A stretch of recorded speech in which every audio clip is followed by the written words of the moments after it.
Vavaka fiambenana, vavaka fiambenana. Arainao ny alatsinainy hatrany zoma isaky ny amin'ny 6 sasany alina eto amin'ny pejy Andramboka Izaho Aky Radio. Vavaka fiambenana, vavaka fiambenana. Apokalipsy 1:20 ny andininy 2. Ary nahita aho fa indro ny tanàna masina dia Jerosalema vaovao midina avy any an-danitra tamin'Andriamanitra, voaomana tahaka ny ampakarina efa miaina eo amin'ny vadiny. Vavaka fiambenana, vavaka fiambenana. Arainao ny alatsinainy hatrany zoma isaky ny amin'ny 6 sasany alina eto amin'ny pejy Andramboka Izaho Aky Radio. Vavaka fiambenana, vavaka fiambenana. Vavaka fiambenana, vavaka fiambenana.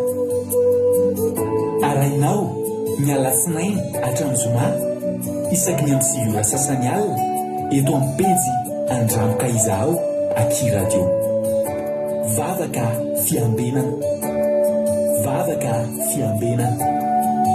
Apokalipsy 1:20 ny andininy 2.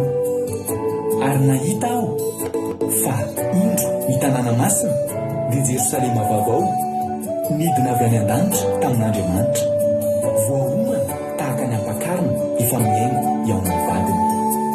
Vavaka fiambenana, vavaka fiambenana. Arainao ny alatsinainy hatrany zoma isaky ny amin'ny 6 sasany alina eto amin'ny pejy Andramboka Izaho Aky Radio. Vavaka fiambenana, vavaka fiambenana. Alleluia. Dia amin'ny fifaliana lehibe indray raha lasina bavamalala no ianona amintsika amin'izao fotoana izao. Falibe ny tena komena aminao eto androany dia manana fiadana tompo amintsika rehetrarehetra tonga soa. Tena rabaina mihitsy ianao tonga soa eto androany satria fahasoavana ho antsika izy fotoana mbola fahatsika fakahita eto indray androany velonayna soma tsara. Za androany ry havana afantatra olona tena hoe tamin'ny 2019 le olona nihitan'ny olona farany. Misy olona fantatro zany.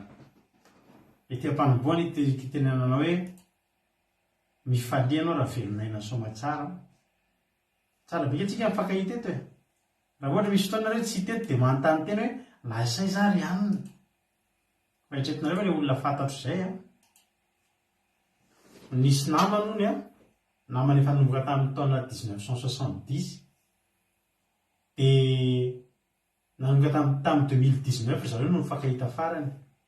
Dia tsy mifankahita intsony mandra-pahatonga ny androany, tonga ny filazana fa androany nidiran'ny polisy tao tokantrano ny olona io dia nijerena efa tao lambaro sisany eo amin'ny tongom-pandriana. Tamin'ny 2019 izy maty tao an-tranony, tsisy nare, tsisy napatatra, tsisy ny fanontany vaovao, tsisy ninona. Lozy zany tsisy niza nanontany hoe mba lasay zary. Za zao raha mihitanareo tsy tonga eto androany dia mianontany hoe ça va ve paster. Za zao misy fotoana tsisy fandarana dia mianto mandefa mesazy ireo fianakaviako satria maninona tsy ireo fandarana. Fa zany tsisy nanontany hoe aiza efa taona tearina vao hita hoe tsy teo intsony. Faly mahita anao eto fahasoavan'Andriamanitra ny ampahantsika meo eto misy olona mitao manina tany androany fa za miteny anao satria foazina tamin'ny marina tsy ny fo zasy anao velonayna soma tsara. Fahasoavana izany ka miarahaba anao tonga eto. Raha androany koa anao vao tonga eto miaraka aminay dia mbola miarahaba anao avoenino izany koa satria fantatro raha mbola tsy fantatrao fa tsy kisendrasendra ny ahatongavanao eto fa tena programan'Andriamanitra. Andriamanitra te hiteny aminao, te hiteny amin'ny fiainanao io. Jesosy te hiteny amin'ny tafio-drivotra sy ranomasina misafotofoto amin'ny fiainanao io dia eto ianao no nataony tonga. Ka maharetatra amin'ny farany adinay sasany rahantsika eto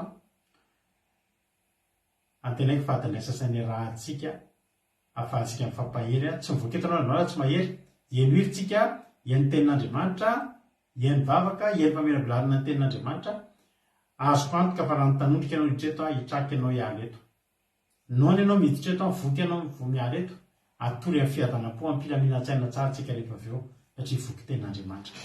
I Jesosy tiana rakoto zaka ny miditra voalohany teto androany sy miditra voalohany moa dia mena tsodrano tsy vitsondre aloha androany fa tiana rakoto zaka ny miditra voalohany dia mena tsodrano ary tiana rakoto zaka miaraka aminareo any Koety, Arabia Saodita, any Chine ary any Madagasikara.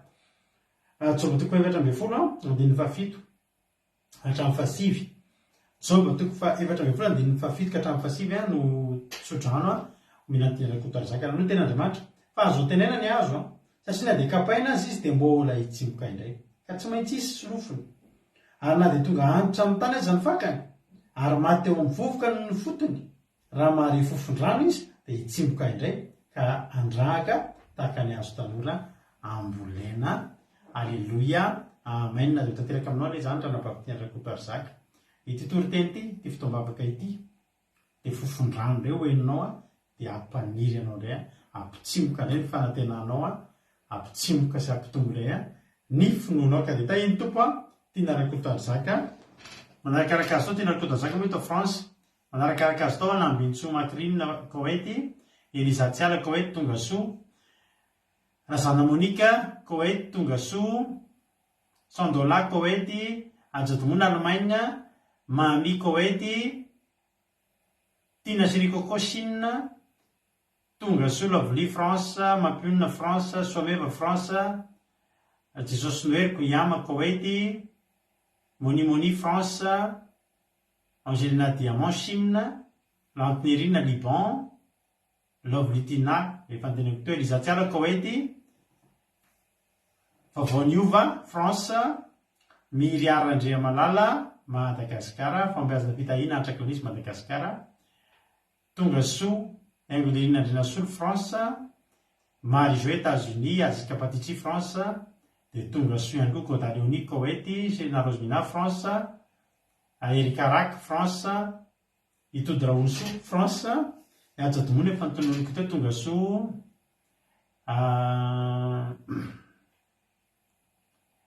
Rahalahy Asiny Apôstôly Madagasikara, Andoandry France, Azika Patitry efa nitononiko teo, Kadaka Malala France, Jesosy Noeriko efa nitononiko teo, Yama Koety, dia Tongasoa ihany koa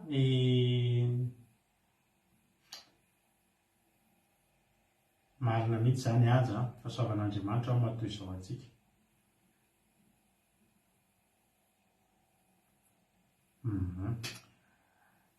Mahafinaritra kely amin'ny tena teneko ao, mahafinaritra tsika mifankahiteto foana io raha vao tsy misy namanao tsika dia mba notanontany hoe lasa izy ianao zay hoe alleluia fa tena variana zay tamin'izay zavatra nitranga androany zay. Sarindra Raingo Madagasikara, Natalina Marisalina Madagasikara, sotra ny Ajadomona manoratra ny tsodrano, Zanazo Sylvie Koety, Tina rakoto ary zaka tsy sisorana akory, mihaja Jesosy Mpandresy Madagasikara, Berthe Koety, Kodaniela Belzika, dia Tongasoa zay ny tsy voatoniko teo Tongasoa daholo nareo dia Mareta hatramin'ny farany. Mareta hatramin'ny farany ary nymelohan'ny zavatra rehetra aloha dia andaontsika aloha hanao hivavaka tsika hitondra mavaka an'izao fotoana izao. Halleluia. Andaontsika mpandroso andalahintsika Jonathan, izy no hitondra antsika anatin'ny vavaka fanombohana androany ka andao ary mpandrosoantsika Jonathan hanao ny fitenenana. Jesosy pasteur dia faramanana fiadanana tompoko amintsika tsiraray avy dia hiaraka hivavaka ary tsika mihetraka ny fotoana eo am-pialantanan'Andriamanitra. Eny Jehovah ray malala tsara indrindra mbola misaotra ny anaranao indray izay amin'izao alina mangina izao satria mbola tonga indray Jesosy izao fotoana izao ahafahana miresaka aminao indray Jesosy, ahafahana mandre ny teninao indray dia misaotra ny amin'izany fitiavanao zany. Misaotra betsaka Jesosy satria dia vita indray ny androna androany narovanao indray Jesosy izay teny amin'ny lalana nalehany tany teo amin'ny tao any am-piasana, tany am-pianarana, tao an-tokantrano dia mbola notahinao zay Jesosy dia misaotra anao Jehovah ray malala ny amin'ny fitantananao sy ny fanambinanao dia tompo raha andre antenynao indray Jesosy zay eny hiry zay, eny vavaka zay, eny toriteny zay, dia tena hoe ainganeny Jesosy ny teny rehetra zay hozaraina, ny fampianarana rehetra zay hozaraina eto Jesosy, dia hiapaka aty amin'ny fiainanay Jesosy, izy vokany eo amin'ny fiainanay, tondra fiovany eo amin'ny fiainanay Jesosy ny fandrenesana ny teninao, dia tena hoe azo herindray Jesosy raha hivoaka eto, tsy tahaka ny idiranay ny hivoana eto fa tena hoe ho velombelona ny anatinay ihany.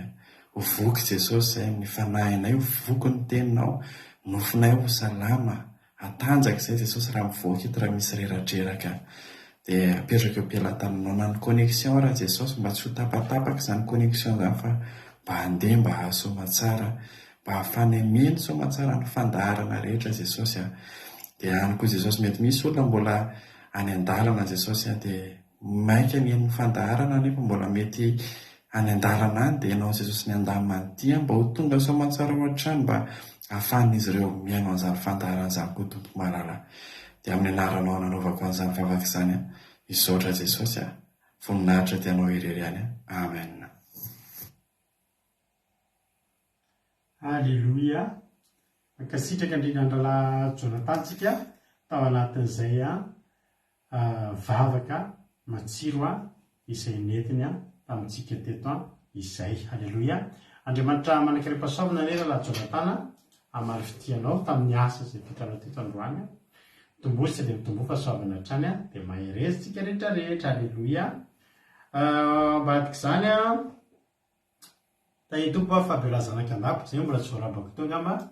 Fahabeolazana kandapa tahiny tompo tonga soa ihany koa.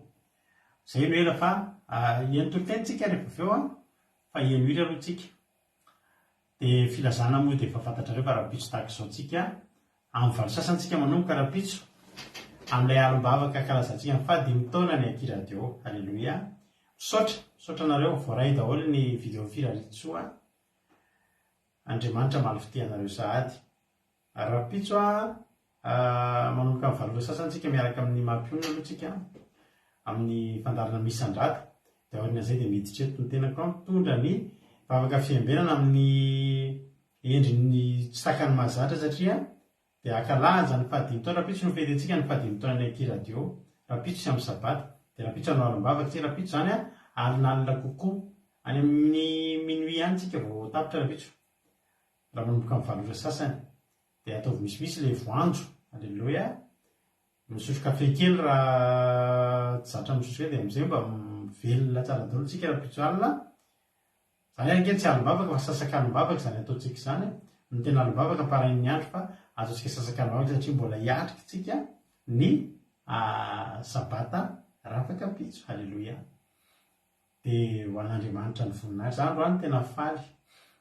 Tena amin'ny sabata ijoro vavolombelona anatin'ny groupe fa tena nisy zavana faly andro any nataon'Andriamanitra teo amin'ny fiainako. Mino aho ianao koa tsy hamakan'izany. Tsy kideran'Andriamanitra. Metsika voninahitra Andriamanitra, dia anaontsika hanao hira anankiray mahafinaritra be. Tsika koa mety mba manana artiste. Alleluia. Nao mba hiran'ny artiste eto amintsika eto, nataontsika androany. Sa ahoana ozy nareo?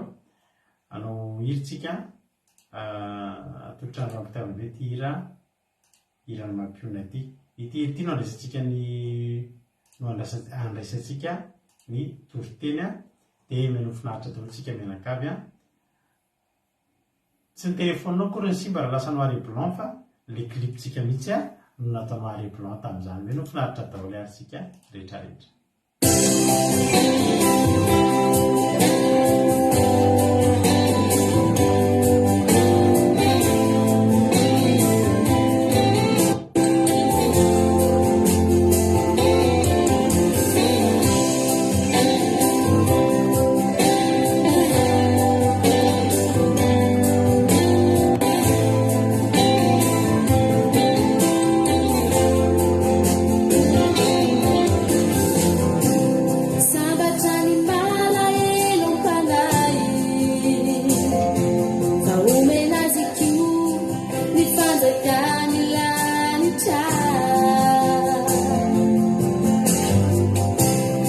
Siasa nyala elu mandayo,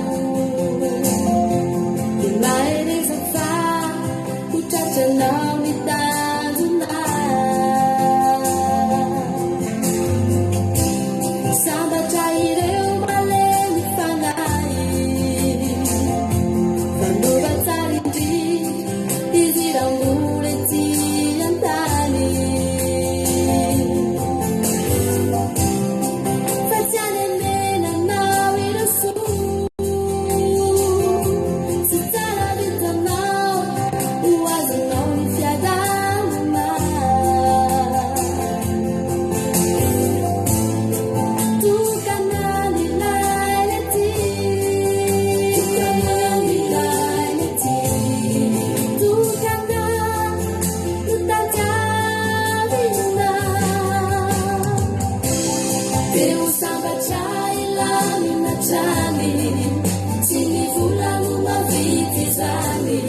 Alleloia, sotran'Andriamanitra ikany amin'izany izy zany a. Rehefa amin'ny YouTube izy somary ohatry ny tsy dia net tsara ilay sary.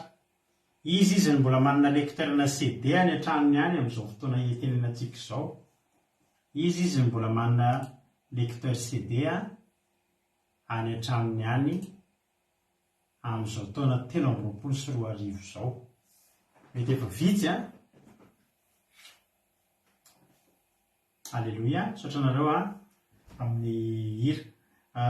Tsy haiko aloha ry havana malala ny zavatra mitranga fa dia aty amiko ny anankiray manana retour anankiroa an'ilay tapaka. Mba hita tsara daholo nareo Etsika mivavaka tsisy tapaka ny raha Talina Marie Charline mbola manana dia tiako andefasana CD ny raha Talina Marie Charline zany. Manana CD na dia mazava mihitsy ireny sary ireny sy ny feo afa misy matsisy ve mbola CD iny no le hoe efa nampidina tamin'ny YouTube dia ahoana nandefasako an'izay amin'ny Charline fa nandefasako CD ny Charline sy Somé ohatra efa nahazo fa mbola tsy nahazo Marie-Jo efa nandefasana CD Marie-Jo mihaja domona koa mbola manana raha tianareo dia afaka handefasana nareo Liantsora-Ndrianarson zany androandro hitako teto dia Tongasoa Tadarabaina alleloia raha Liantsora-Ndrianarson dia raha ohatra momba azo tenena izy misy anao ira tena tiano le izy efa helinao ka iny Liantsora-Ndrianarson raha azonao tenenina keo izy misy anao satria tsika eto dia fantatra atao hoe ianona avy any ananina dia tenenambony Gilda Koety Andelina Suzelle Suisse reo zao mbola tsy voarabako teo izy koa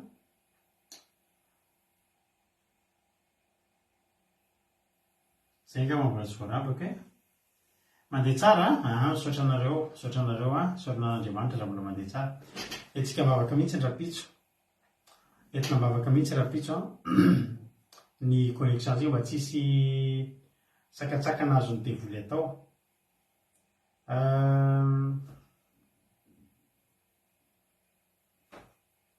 hitra mitoroteny tsika tsy hitako tsony zay filazana atao fantatra reo daholo ny zavatra ao ataotsika dia samy tonga rapitso aloha mahitanao tsy tonga androany zay mahitanao tsy tonga rapitso alleloia dao ary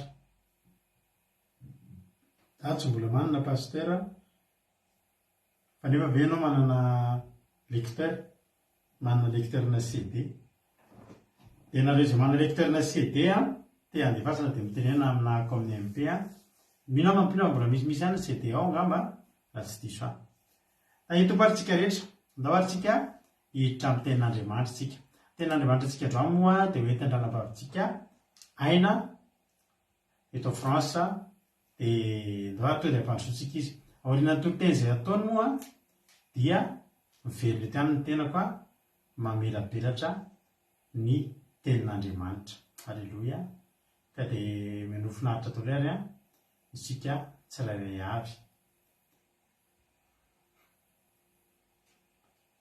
amen ao ary Sarina Rainga efa narabaiko teo fa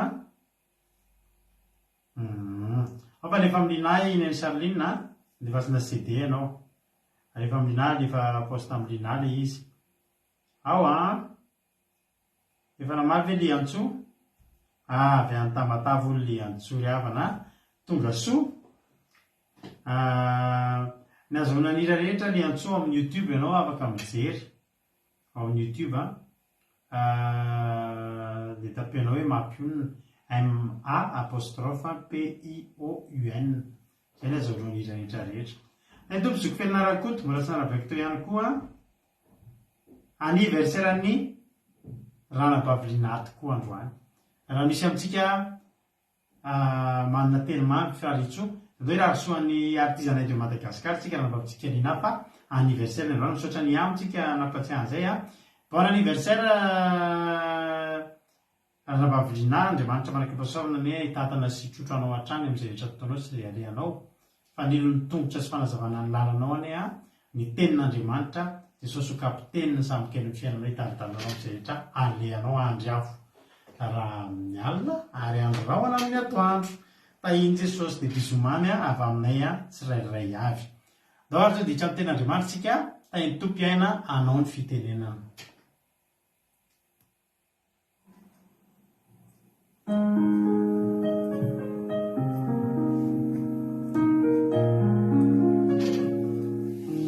Tahiny Jesosy pasteur dia tahiny Jesosy sika rehetrarehetra izay tonga eto indray amin'izao alina izao voninahitra lehibe ho an'Andriamanitra ny mbola ahafahako indray mizara tenin'Andriamanitra amintsika eto amin'ity alina ity dia tenin'Andriamanitra efa mizarantsika androany dia hitantsika ao amin'ny marika toko faha-efatra ambin'ny folo andimy fahatelo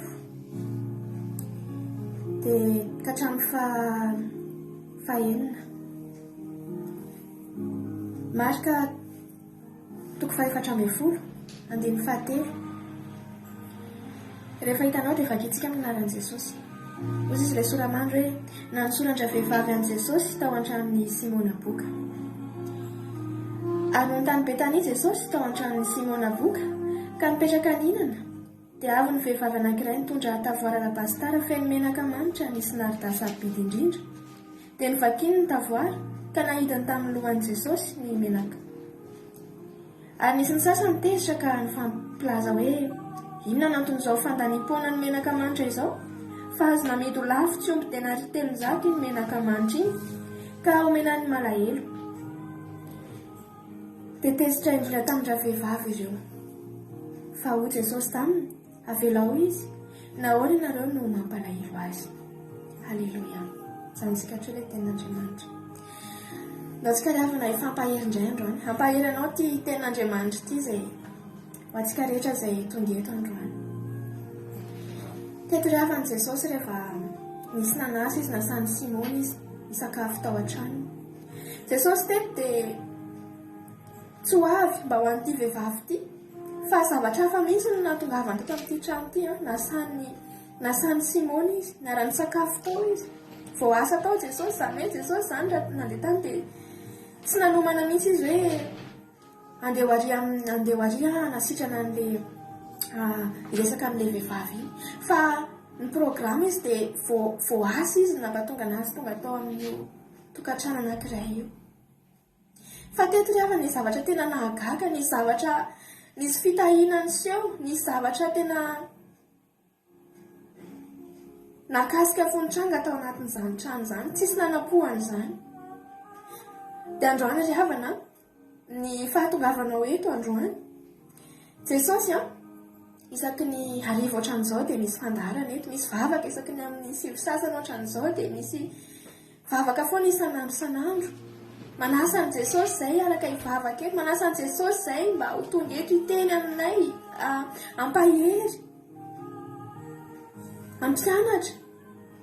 Fa ho anao mety sendra nahino amin'izao fandaharana izao ianao, sendra nandalo teo ambany masonao izany fandaharana izany, dia mety mba nahita koa ianao hoe misy vavaka ry, misy an'izao azy, dia mba tonga eto ianao androany. Dia teneniko hoe tsy verimaina ny fahatongavanao eto androany, fa misy Jesosy izay vao asa eto, misy Jesosy izay afaka nohanao koa eto androany. Teto ry havana ity vehivavy ity, nanararoatra ity vehivavy ity satria rehefa hitany hoe tonga tao amin'ny tranon'ny Simona Jesosy dia nino ity vehivavy ity dia tonga dia nandoalika teo an-tongotry Jesosy izy, satria ity vehivavy ity dia mpanompy, mpijangajanga ity vehivavy ity, mpijangajanga. Izany mihitsy ny asany, tena hoe asa fivelomana. Fa nanararoatra izy ry havana ny fahatongavan'i Jesosy tao amin'izany trano izany, dia tonga izy dia nenkohaka, tonga izy dia voalaza hoe any amin'ny hafa moa any amin'ny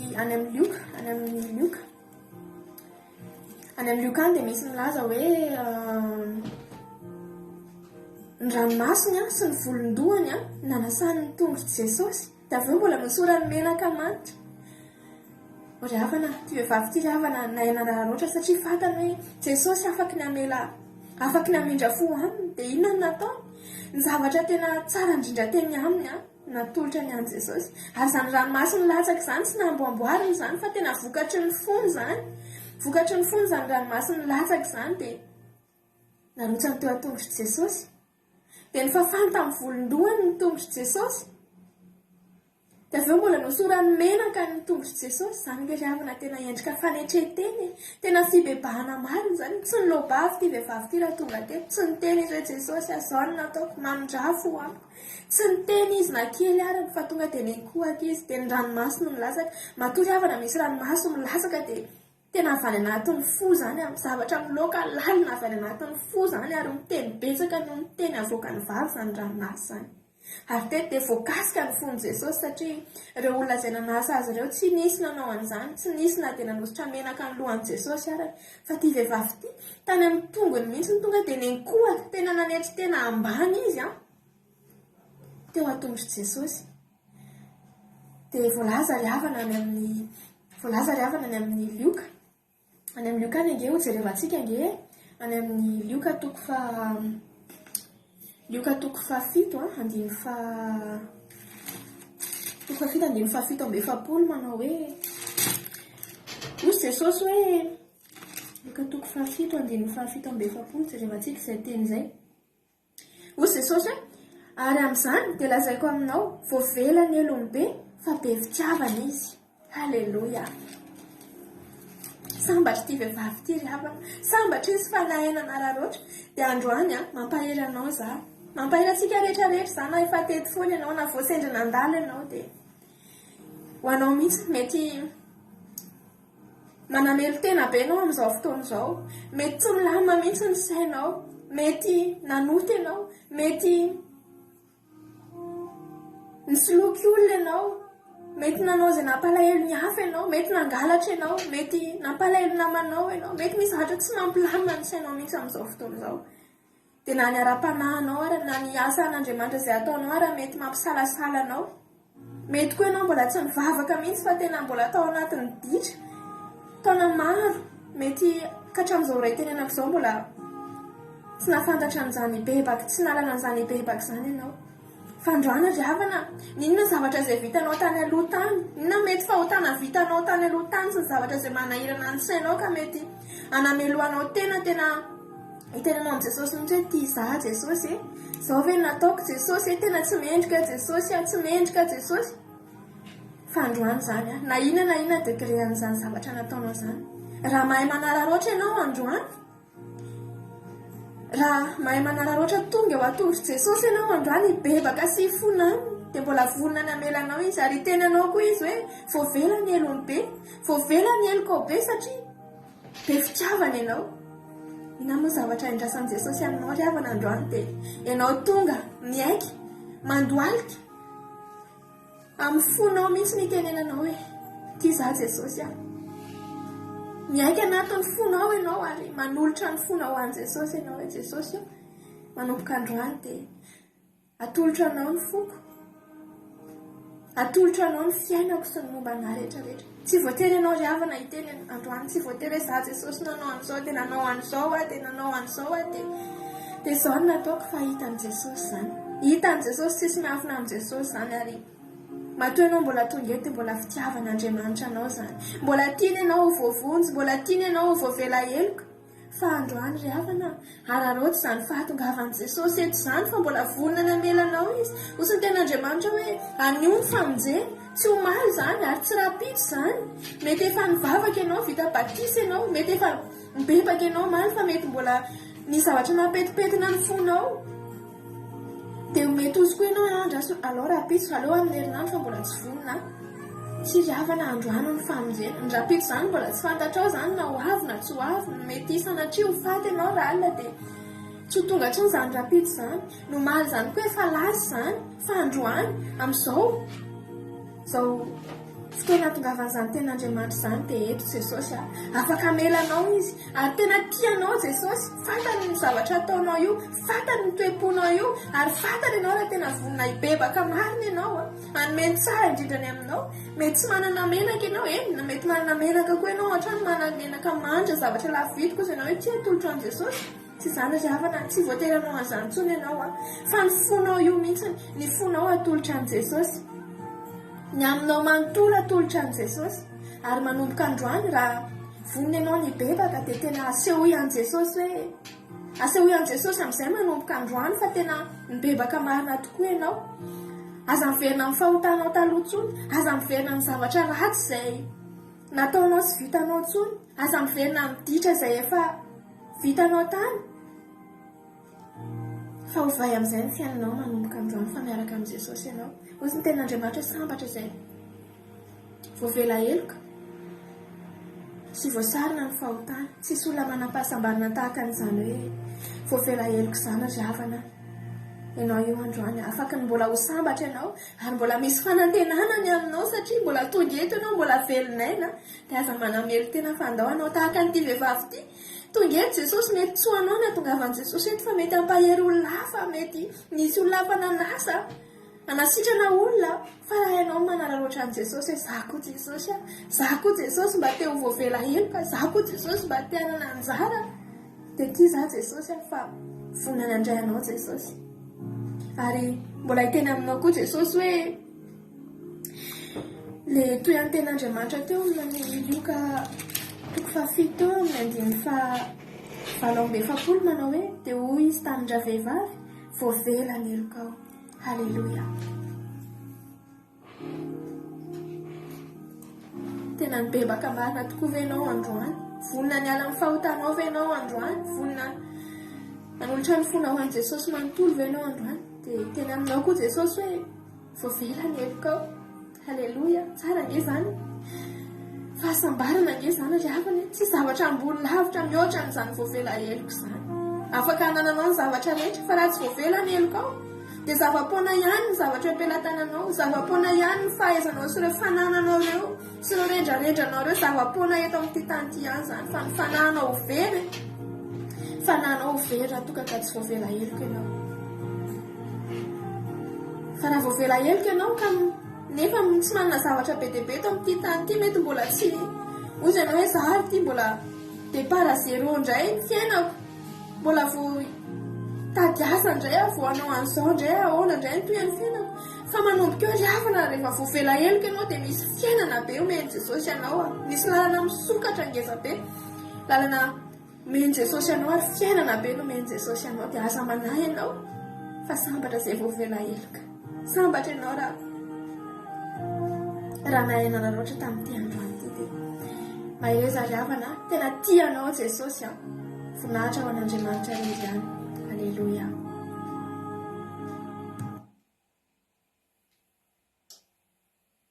Halleluia. Mikasitraka zandriaina, fakasana be be amin'izany toroteny mahafinaritra be zany. Halleluia. Jesosy amaly fitia dia mitombositra dia mitombo fahasoavana hatrany ranam-pahaviaina. Resaka indray tsika momba ity vehivavy na fohy be ity, matetitetika izy ity nitoritsika teto. Marika toko 17 andininy fahatelo hatramin'ny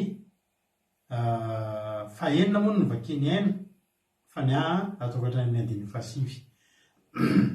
Naran'i Jesosy, inana sorandra vehivavy an' Jesosy tao hatramin'ny Simona Boka. Amin'ny anaran'i Jesosy, andininy fahatelo. Mbola misy eo aminareo mbola tsy voaravako a, Sirina Rosemina eto France mbola tsy narabaiko teo a. Sotra anareo ny linata amin'ny fiarabana lasaritsika. Andininy fahatelo. Ary no tonga tao Betania Jesosy tao hatramin'ny Simona Boka ka mipetraka ninana, dia avy ny vehivavy anankiray nitondra davara alabastara feno menaka manitra, misy menaka misy narda sarobidy indrindra. Dia novakiny ny davara ka nahidiny tamin'ny lohan'i Jesosy ny menaka, ary nisy ajantsika eo. Tonga zany Jesosy tonga tao Betania. Ity Betania ity dia anisan'ny toerana nanaovan'i Jesosy karazam-pahagagana, nampitolagaga daholo.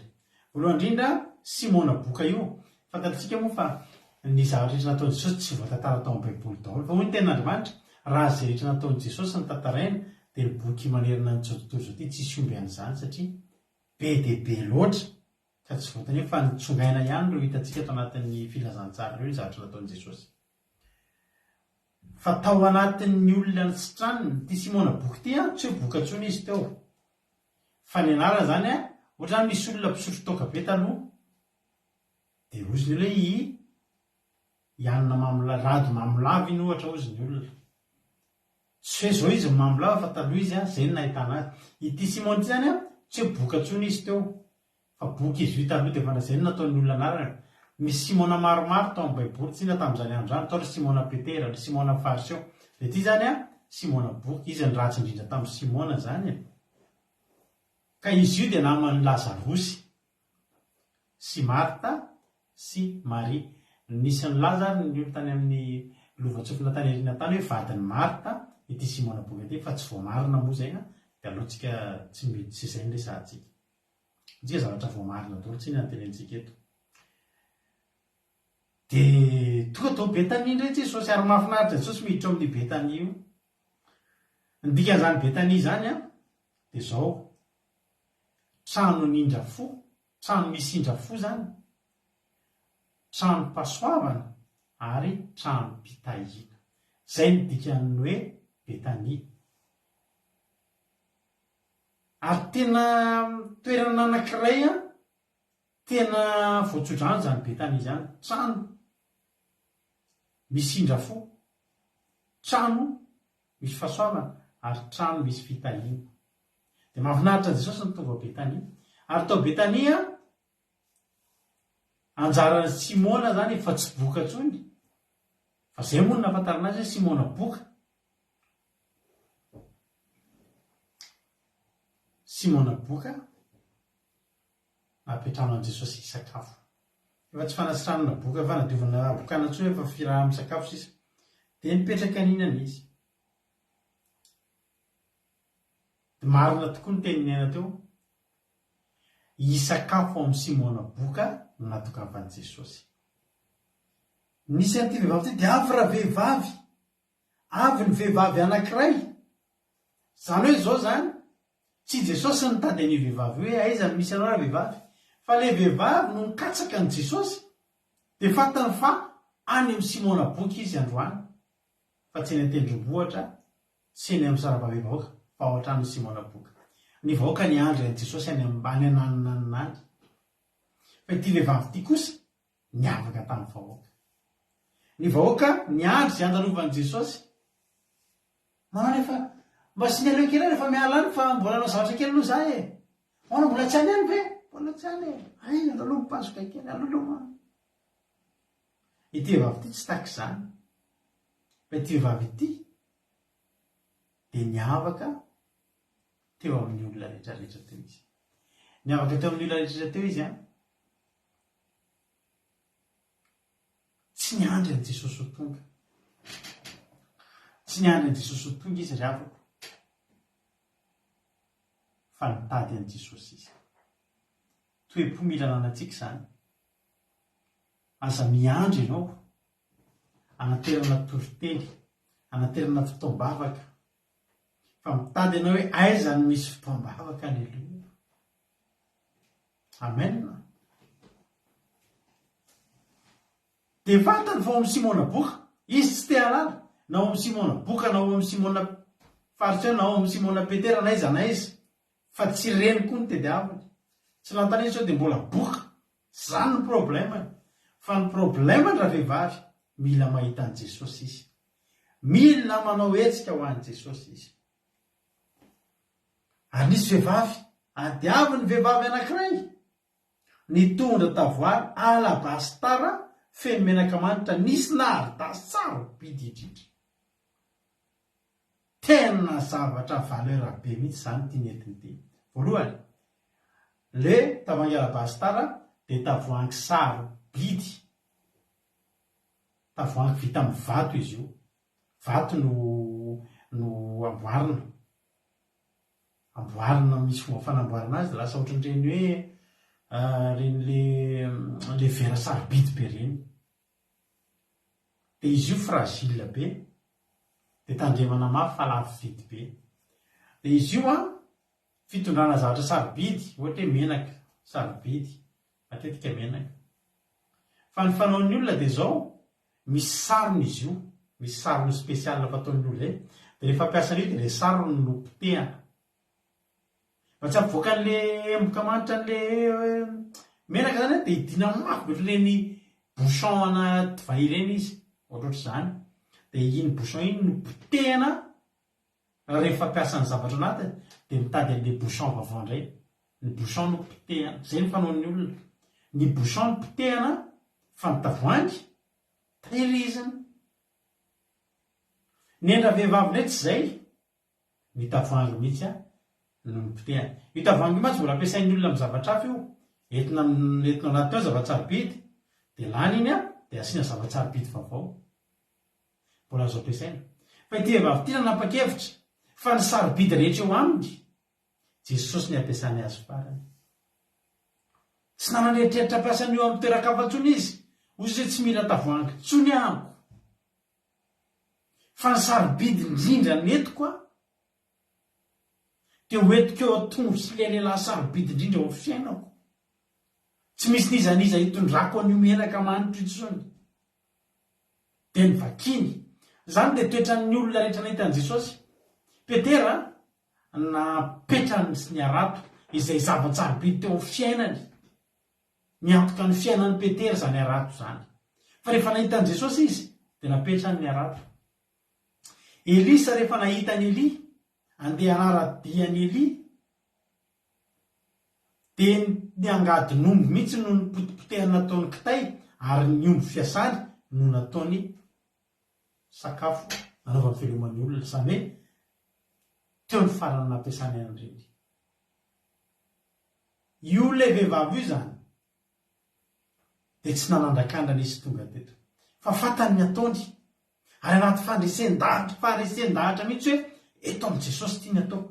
Ity ny farafambony indrindra amin'ny olona mifanenamiko, ny manakaja indrindra amin'ny olona mifanenamiko. Tsy mananeritreritra hifanena amina olo manakaja amboniny ity vehivavy ity. Raha tsy zany dia nitehiriziny ihany ny tavoahangy sarobidiny hitondrany menaka ho an'olo-kafa indray.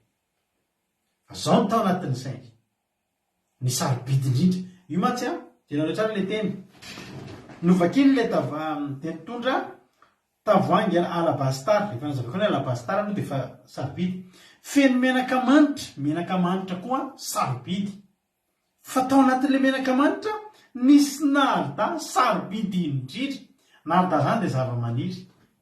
Ary ny narda rehefa zava-maniry dia maniry izy io dia ny fakany. Ary izy tsy be dia be maniry. Dia ny fakany no esorina. Dia iny fakany iny amin'izay no alona anaty menaka manitra dia miteraka hanitra be mihitsy. Ary hanitra avy karazana fa tsy ohatran'ilay ranomanitra. Misy fotoana misy ilay ranomanitra amidy mora be reny dia manao reny ohatry ny fofony. To dia vao sepotra ohatry ny tsy mahazo aina, ohatry ny mamy mihitsy ianao mihaino an'izy. Misy ranomanitra ilay ambany karazana be reny tena ratsy be mihitsy ny fofony, tena tsy taty. Fa tia ilay ranomanitra tena Yves Saint Laurent be sy ny sisa mihitsy, tena ilay lafo vidy. Nisy menaka manitra, nisy narda sarobidy indrindra. Raha hazo zany dia bois de rose mihitsy fa tsy azoko ninona. Azonareo tena ny faratapony. Ary zany tena tonga ny olona nioraka daholo e. Dia jerenareo toy ihany. Dia vakiny ny tavoara. Dia nahidiny tamin'i Jesosy ny menaka. Hetsika ngeza be zany fa vakiny zany ka vita, fa hetsika ngeza be zany. Ohatry ny hoe raha jerenareo dia olona mamoy fo. Hoe zany tsy tia hanala inona intsony fa tia ny ananako ilay dia atotoketiny. Ohatry ny hoe raha miloka zany tsika taloha. Dia izao ny jeton rehetrarehetra, izy fa nandeha miloka tany amin'ny casino. Dia ny jeton anao rehetrarehetra nataonao eo amina numéro anankiray.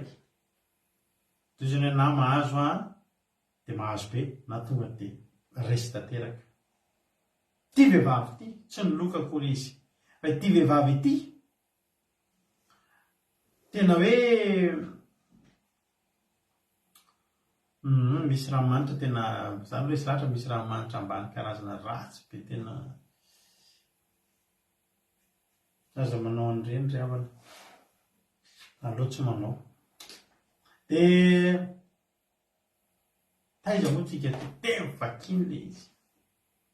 Taka an'ireny hoe tsy hoe takany fa tena izay mihitsy eto ny farany. Atotoko eto ny aniko rehetra.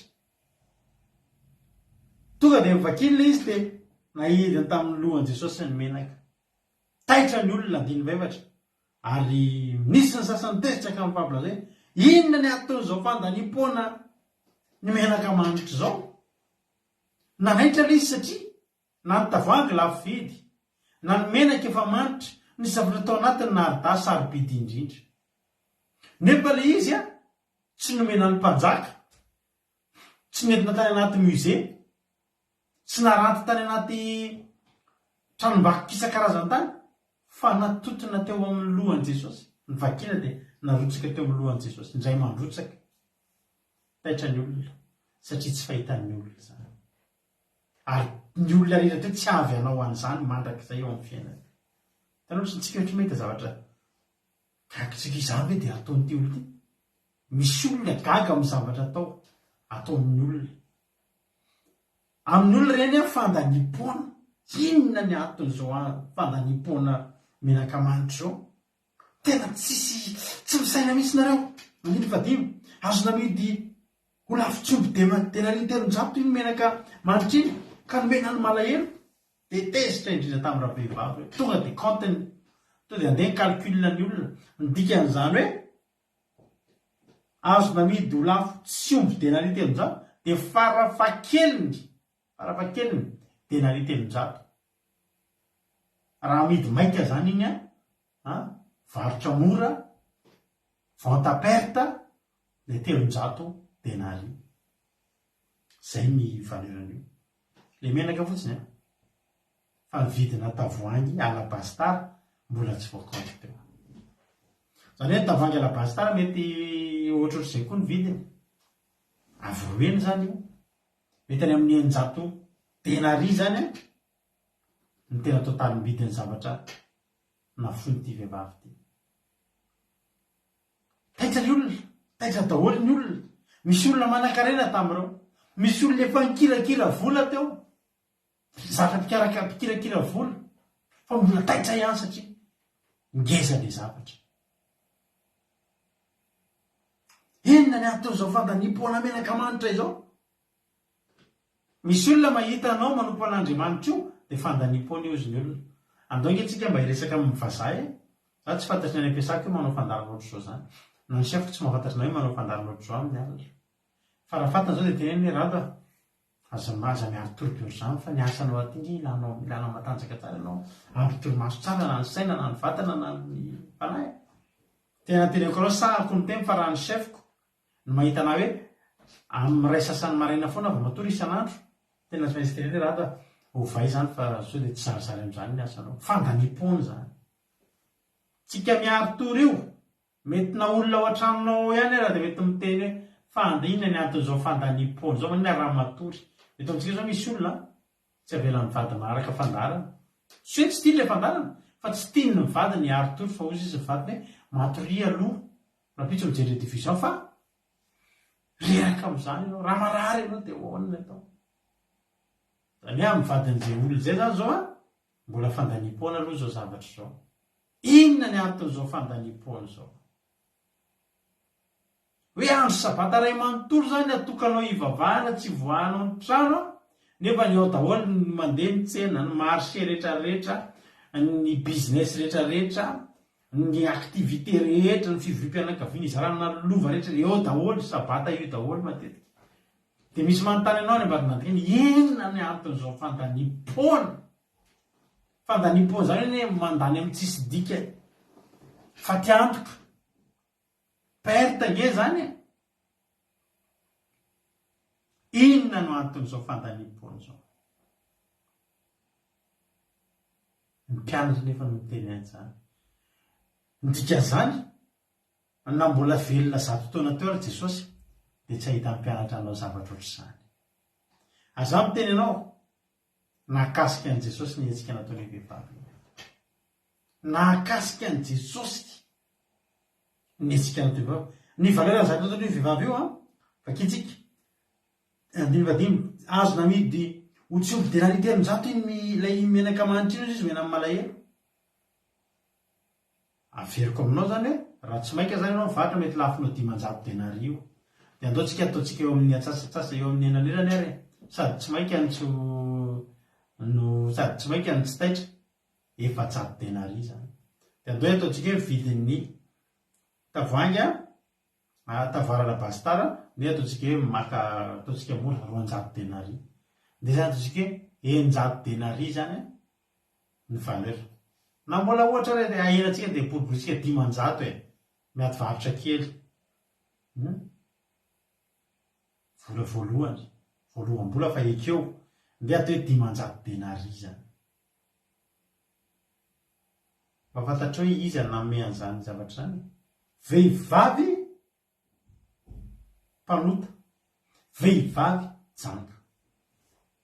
vehivavy janga zany a voalohany tsy manambady zany fa hoe vadiny any na me vola azy a miasa ny vadiny de midirambola de meny vadiny vola ty meko de manjady tena reno de zay anaovanao azy iny gote avy amin'ny papasosy ohatra fa tsisy an'izany izy ary izy magnatona an' Jesosy io efa nitsahatra tamin'ny asany izy zany hoe azo antoka zany fa ty vehivavy tsy anasa vehivavy tsy anasa telonjato denari zany a équivalent na 300 € mahery zany satria ny 1 € de 1 € a de ray denari mahery 0,04 izy zay zany hoe andeha ataontsika hoe mitovy amin'ny euro zany 300 denari zany a 300 € zany ny équivalent zany am'izao tsika miteny zao ka raha teneniko anao teo hoe raha zay mba fahitan'ny mpianatra ny valeur fa mbola ambonin'izay le izy andeha ataontsika hoe 500 denari de nanarynao mitady olona atao français sady tsy anasa andeha atao hoe tsisy taratasy a tsisy mpamelona de andana sevo mafoy 500 €. Ny 500 € io tsy hoe andeha anaovana business de hoe misy tombony a fa tena ohatry hoe 500 € ozy ny olona hoe fandaniam-poana ohatry ny hoe arina zany ohatry ny hoe afoy de voakasika Jesosy ity vehivavy ity de vehivavy a izy zay nandreto anatin'io trano tsisy manampy io vehivavy tsy manambady io vehivavy avy nitsahatra tamin'ny asany io satria ny olona mandray an' Jesosy a raha misy olona ao Kristy indro tonga olom-baovao izy efa lasa ny zavatra taloha indro tonga vaovao zany tsy hoe avy teo izy de mbola andeha hijangajanga indray andeha hivelona amin'ny fijangajangana tsy zany niala amin'ny asany io ary io tsy fantatsika efa oviana izy nanomboka nanapa-kevitra hiala amin'ny asa tsy fantatsika taizavy ny trano efa niteteziny vao nahitany an' Jesosy tamin'io a teny an-tanany foana tavangy alabastara sy menaka manitra misy naridasaribidy indrindra nitady an'izay nisy an' Jesosy izy misy fotoana izy mety tonga ny an-trano rabe mety tonga ny an-trano rakoty fa tsy tany Jesosy fa eto kosa ao an-tranon'ny Simona boka de hitany tao Jesosy tsy fantatsika fa hatramin'ny eo veny izy no niomana tamin'io fa za azo kantoka fa nitahiriny rehetrarehetra iny ary Jesosy de voakasika Jesosy de voakasika tahaka ny nahitany an'ilay vehivavy nanao fanatitra farantsa kely anankiroa tao amin'ny tempoly ilay nitenen'i Jesosy hoe neny vehivavy io mipetsaka indrindra satria ny azy rehetrarehetra na miaraka ny habe amin'ny fananana fa izy kosa ny fananany rehetra no nataony tao voakasika Jesosy ny olona teresa tamin'ilay vehivavy inona koa ny dikan'izao tranao no menany mahatra Jesosy amin'io zany tsy resaka mihitsy tsy compte mihitsy zany Jesosy a rehefa mba hanaovan-javatra de anao mahatra anao mijery fadiran'ovana fa Jesosy zany eo a le nanalanao tamin'ny fady mampafadiran'ovana tsy compte mihitsy amin'ny olona zany Jesosy zany tsy milomena ninninna zany hoy Jesosy hoy Jehovahandriamanitra any volamena any volafotsy Jesosy ngeravana ananany ny zavatra rehetra ananany ny zavatra rehetra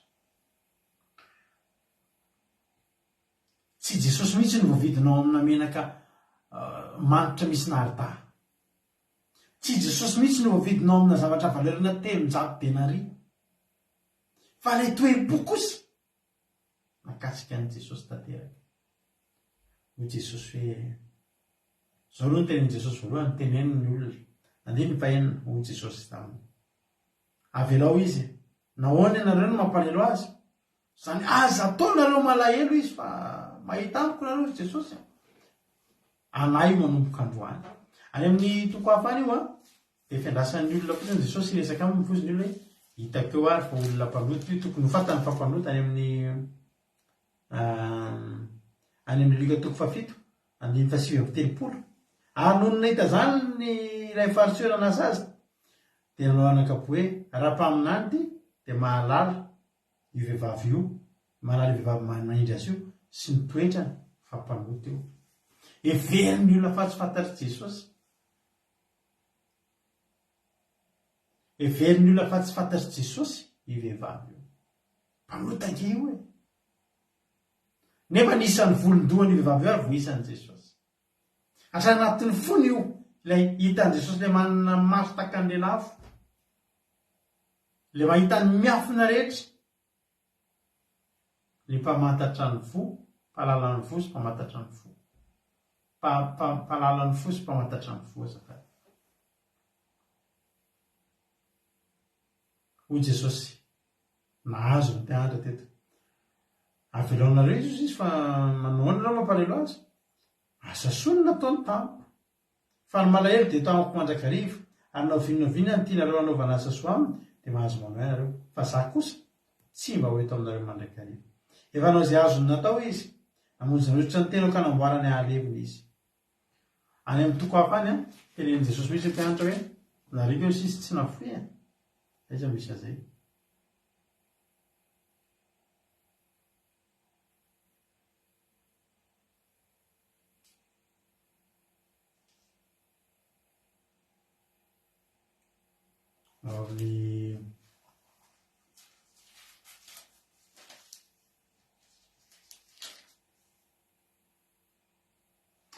any amin'ny lika toko fahafito any efatra amby efapolo efa kizika ary Jesosy nitodika nijery vehivavy ka natamin'ny Simona hoe hitanao vehivavy io niditra teto an-tranonao tsy mba nanome rano anasana ny tongotra ianao fa izy kosa nakotra ny tongotro tamin'ny ranomasony dia namoaka azy tamin'ny volondohany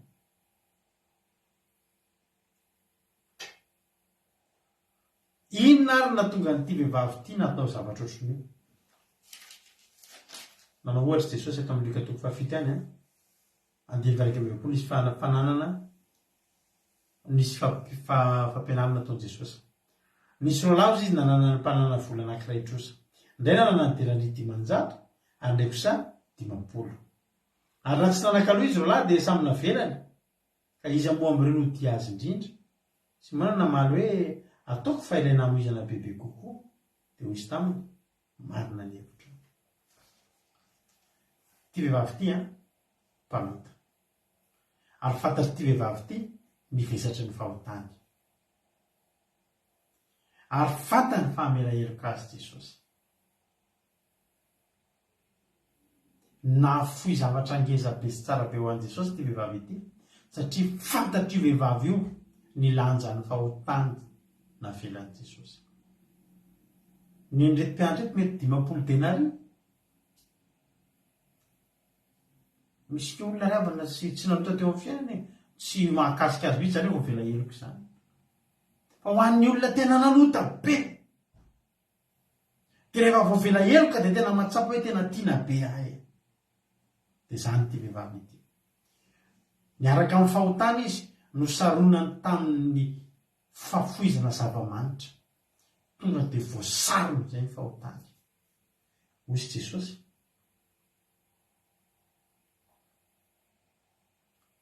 any amin'le lika toko fahafito andiny fahavalon'ny efapolo fakiny aina teo manao hoe amin'izany dia lazaiko aminao hoe voavela ny elony be fa be fitiavana izy fa izay voavela tamin'ny kely dia kely fitiavana dia izy tamin'ilay vehivavy voavela ny eloka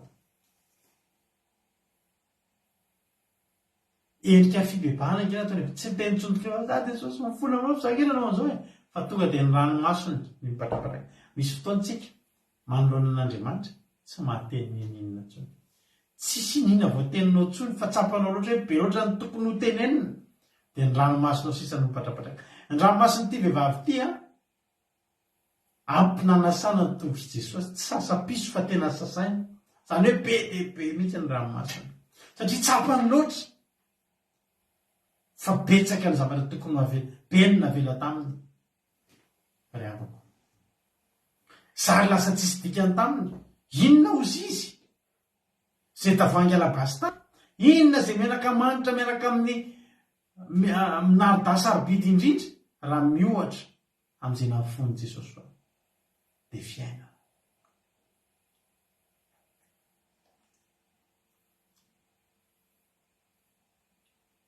ho an'ny olona na voavela heloka za manokana ravana tsisy dikany amiko zay miaro tory tsy ampitory maso mandritra ny fiainako inona moa zany ravana raha miohatra amin'ny heloko navelan'i Jesosy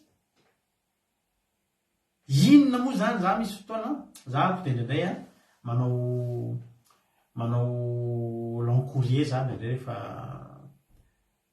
manao long trajet za rehefa mitondra tômôbily rehefa amin'ny asako ndraindray fa hitako le tsy fampitoromaso fa tsy maintsy mijanona eny amin'ny arana autoroute iny dia matory kely 30 minutes aloha za tsapako hoe tena ilain'ny vatako satria tena miraikitra ny masoko. Raha olon-kafa zany dia afaka miteny tokoa alao amboarina kely ty fandarantika alao atao isaky ny 2 andro alao atao isaky ny izao tsy riavana tsisy dika amin'izany par rapport amin'ny zavatra izay nataon'i Jesosy teo amin'ny fiainako. Raha ny fahotana izay navelan'i Jesosy teo amin'ny fiainako na mbola tokatramin'ny efatra maraina ary ty rariny izany saingy ny Andriamanitro tsy mitondra taka ny miaramila fa mitondra taka ny ondry. Hozy ny olona inona ny antony izao fandaniam-pony izao amin'ny raha vehivavy tsy fandaniam-pony io fa fahafoizana mahafinaritra. Hoy Jesosy any amin'ny marika teo Jesosy efa nanao izay azony atao namonjy amin'ny tenako hanamboarany aleviny izy. Herinandro melohan'ny Pasika herinandro melohan'ny herinandro ono zany herinandro mahery kely alohan'ny afatesan'i Jesosy io rehefa fantatsika fa Jesosy rehefa maty dia nosorana menaka izy nosorana menaka mampalahelo ny olona nanositra menaka amin'ny fatin'i Jesosy satria Jesosy eto dia efa miteny fa ity nanositra ity vehivavy ity no menaka isalorany voalohany amin'ny fahafatesany. Izany hoe izao tsara ihany nataon'le nanositra le saika hanositra menaka amin'ny fatiny ry Maria Magdalena sy ny sisa fa teto dia efa vita teto no niraisin'i Jesosy ofisialy. Zao izy Jesosy efa nanao izay azo natao izy namonjy nanositra ny tenako hanamboarany aleviny. Zany hoe ositra nataony vehivavy io entin'i Jesosy any am-pasany io ho tsarovan'i Jesosy io ary zao no teny Jesosy naiza amin'izao tontolo izao no hitorianany filazantsara dia ho lazaina koa izao nataon'ireo vehivavy zao mba ho fahatsiarana azy. Io vehivavy io kely indrindra amin'ny olona tsiarovana ao anaty Baiboly. Io kely indrindra tsy avaiza tsy taranankiza tsy zanaka mpaminany io tsy zanaka mpisorona io tsy apôstôly io tsy nanao ninina io nefa dia ho tsarovana foana raha mbola toriana koa ny filazantsara. Androany koa tsika mahatsiaro anazy teteny aminao androany tsy maninona mahafoy an'Andriamanitra ary voakasika Jesosy. Isika be dia be amintsika tsy mety tsy mahafoy ninina ho an'Andriamanitra zany. Araka ny teko tanao misy amintsika ngeravana na miaro teny fotsiny ao voalavalava dia fotsiny tsy lava loatra. Nefa tsika rehefa mijery novela mijery film efa niteny tsika lava loatra koa ty andeha atory hitatsika hatramin'ny soratra miakatra hitatsika fa rehefa n'Andriamanitra lava loatra ny toroteny ozy izy tsika tsy mahafoy tsika ary zany tokony hitandrematsika sao mba tsy ho tsarovana fa ty vehivavy ty no tena tsarovana mandraky tiany androany ny tsarovana voasarona ny fahotany noho ninona noho ny menaka manitra. Ary volazany tena loatra anatin'ny ohatra ny amin'ny Jaune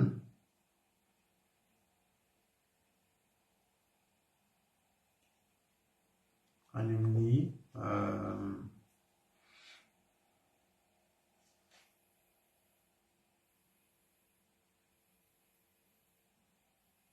asonde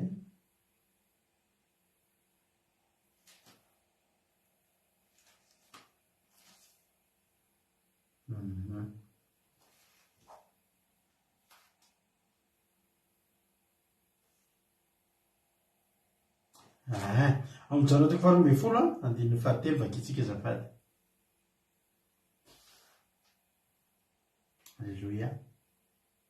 Sotra ihany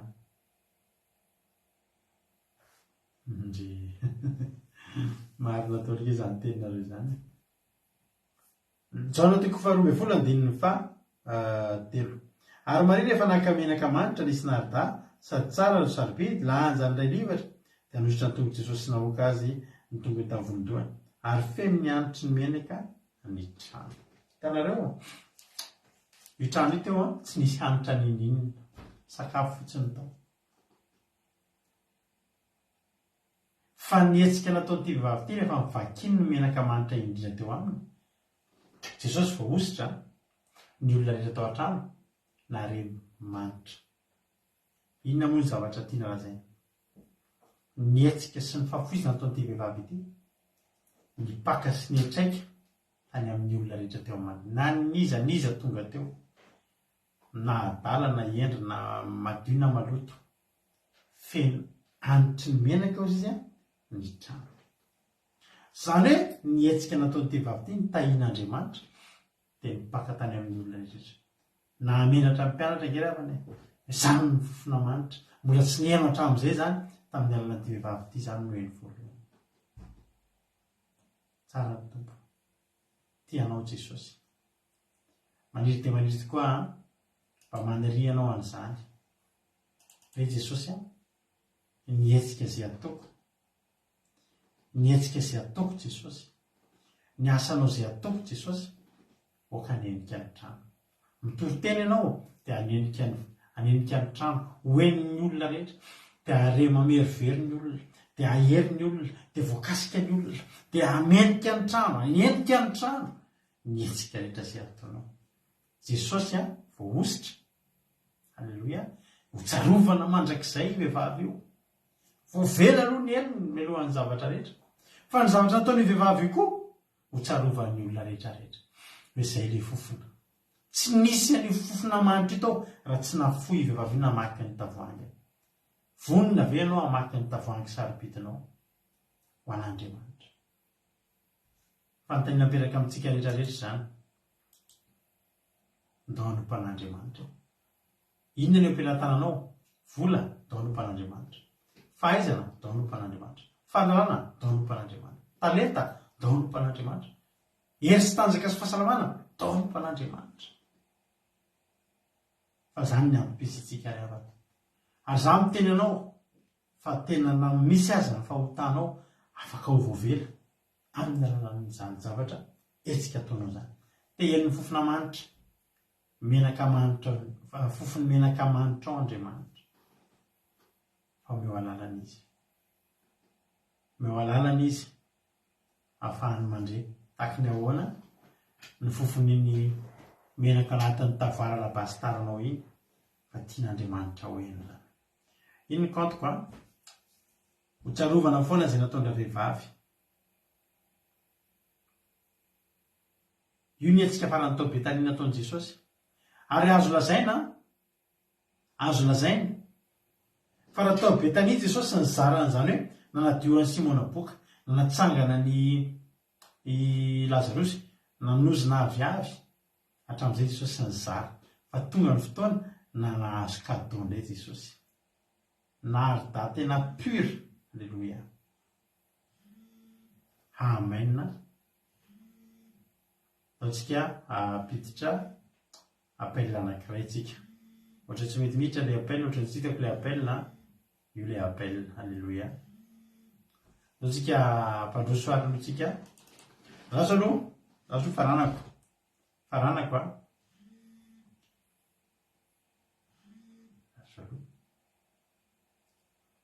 misy problème na connexion ve zazany?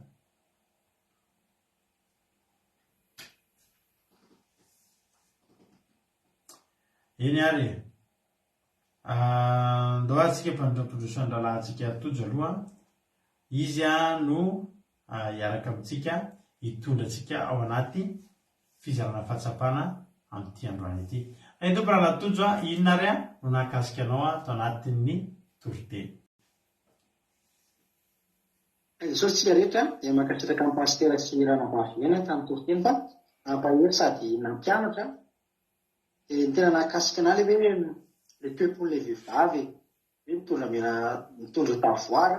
Fa eny ihany ty fandroany vao tena ohatrany hoe latsapaka be zany izy hoe alabastara, dia feno menaka manitra, dia mbola nasiany narita, dia sarobidy, dia mbola tsy sarobidy fotsiny fa mbola sarobidy indrindra. Androany izy vao tena ohatrany hoe ndraikitra be taotsaiky zany hoe tena lalina marina izany, tena fanaritra faratampony, de tena nahakasika be anao sady nampandrosotra nafinaritra koa hoe lasa manitra be ny trano noho ny aminy lasa fitahina ho an'ny ampy izy de nahakasika be anao de tena hoe tiako tanteraka amiko koa. Aleloia, amen. De tainy Jesosy daholo.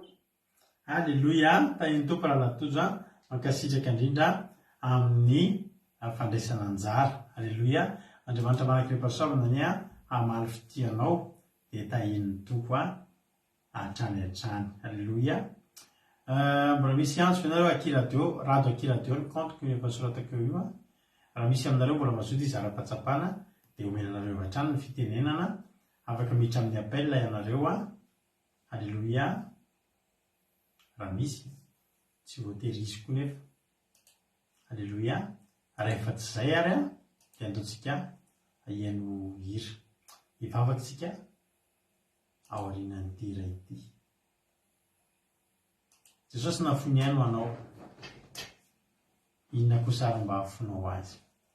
Petrao amin'ny tenanao ny fanontaniana amin'izao fotoana izao de tahin'ny tompo isitsika rehetrarehetra.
Satan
jesosy io aiza tokoa izay afotsika ravana malala na dia toromaso azangeravana tsy fotsika ho an'Andriamanitra fa androany ho fahaizana. Androany tena mitenanao mihitsy aho hoe ny hainy Jesosy na fono atsika. Raha ny tena marina tokony afoiko tsika na dia ny haitsika aza ho azy. Ary tsika raha mafony haitsika fantatritsika faiza motoerina le atsika. Mo misy ambony noho ny aina va ho ny tenin'Andriamanitra. Nefa ravana tsy ny haitsika ny nangatahan'Andriamanitra. Fijoroana mianakamanitra zany. Na dia ataoko aza hoe fijoroanao manoloana ny ankonanao, fijoroanao manoloana ny mpiara-miasa aminao. Misy amintsika na dia fijoroana aza no ny enaritsika ny olona dia lavintsika Jesosy. Nefa ny Jesosy ny hainina fony.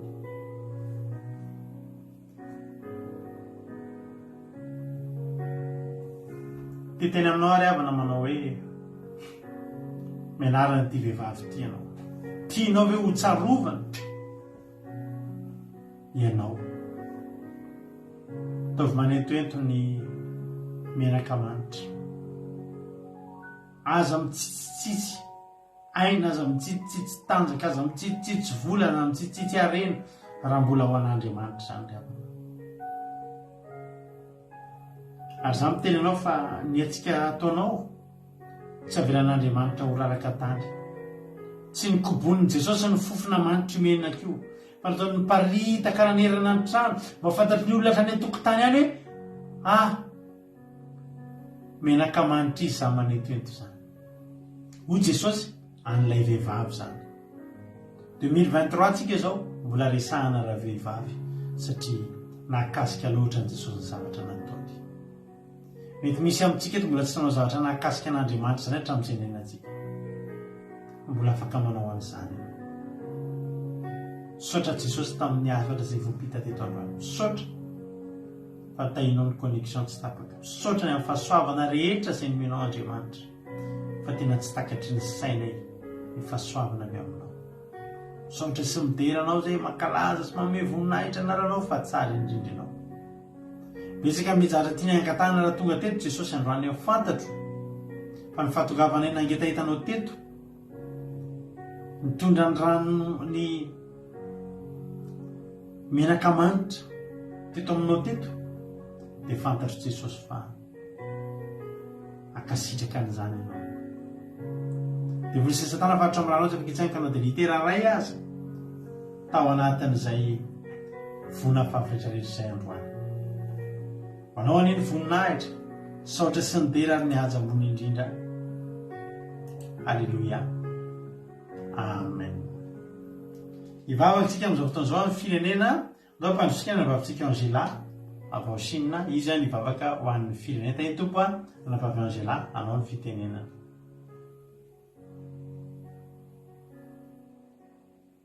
Tany tompo pastora, tany tompo tsika rehetra izay mpanaraka ny vavaka fiambinana.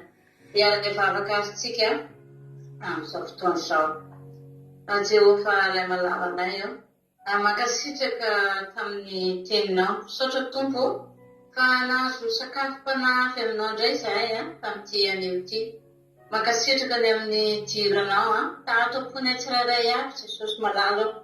Na dia tsy mendrika ny andray ny teninao ary izay, na dia tsy mendrika anao izahay reky Jesosy, dia namindranao foa fa mbola afaka miaina izany teninao izany. Tianay ny andray anao atomponay Jesosy tompo. Ka mandrosoa ny dina ny anatinay ianao fa efa mivoa tanatananao fonay tsirairay avy rehetra. Aza mio tanay jerena Jesosy malalanay fa ilay fitiavanay ianao izany fa ny loratenanay tsirairay avy reto. Satria fantatray tompo fa ianao no namonjy anay, ianao no nafoy ny ainao mba ho fanavotana anay tsirairay avy reto ka dia manaiky ny andray anao izahay Jesosy tomponay eo. Manantenanao mandrakariva izahay reto Jesosy ary mitondra mbavaka aminao koa ho an'ny firenenay jereo manokana Jesosy Madagasikara-nay, ta io malagasy rehetra Jesosy ta io manokana izany mpanondrazanay izany mba anaiky sy fandray aminao koa Jesosy hifankaty sy fampatoky ny malagasy rehetra mba ho ray tanteraka ao aminao. Iaina finaritra Jesosy satria mahatsiaro sambatra tokoa izahay miaraka aminao ka irinay toy izany koa io firenena io Jesosy ho feno ny teninao mandrakariva izany no iainanay fa tsy amin'ny fiainan'izao tontolo izao. Azo titady ianao Jesosy dia ianao ilay Andriamanitra ray mahita ny zavatra rehetra, ianao ilay Andriamanitra mahery, ianao Andriamanitra mpandresy izao tontolo izao. Mangetaheta zahay Jesosy, mangetaheta mafy ianao ny malagasy. Ho fenoy ny herinao, ho fenoy ny herin'ny fanahinao Jesosy mba ahery amin'izay asa ataonay tsirairay avy dia mifamponanao izany. Ifampahery amin'ny teninao izahay isanandro isanandro amin'ny alalan'ny tena, amin'ny alalan'ny hira izany Jesosy. Ifampizara izay mahasoa ny hafatra avy aminao izay mampahery mafy ny fanantenananay izany Jesosy tomponay ny fiainanay isanandro dia apetraka foana eo am-pelatananao satria tsara miaraka aminao, tsara manana anao Jesosy ary efa fahavolobelona izany izahay tsirairay avy rehetra.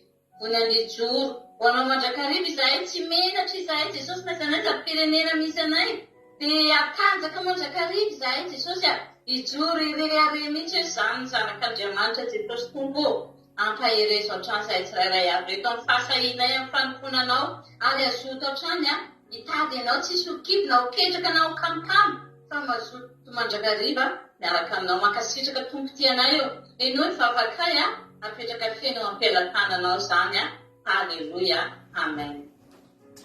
Halleluja, mankasitraka indrindra andranavavitsika ange latsika tao anatin'izay vavaka mamy sady matsiro izay Andriamanitra manaiky fahasoavana maro fitianao dia mitombosa dia mitombo fahasoavana hatrany. Misaotra antsika rehetrarehetra ihany koa tonga nandray anjara raha Jonathan vavaka fanomboana iaina tamin'ny toriteny. Misaotra anareo mankasitraka anareo Andriamanitra manaiky fahasoavana ny amaly fitia anareo tsirairay avy.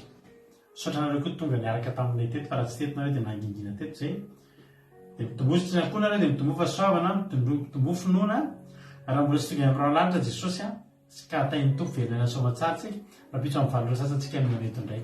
Zay ny vita androany zay ny takatra ozy ilay nahandro takatra, zay ny vita androany matoka fa misy entinao vakivaky amin'ny rapitso indray dia mirarinao bonne nuit tafandriamandry dia bonne journée daholo rapitso hiatrika tontolo herinandro amin'ny voky fitoam-bavaka sy toriteny.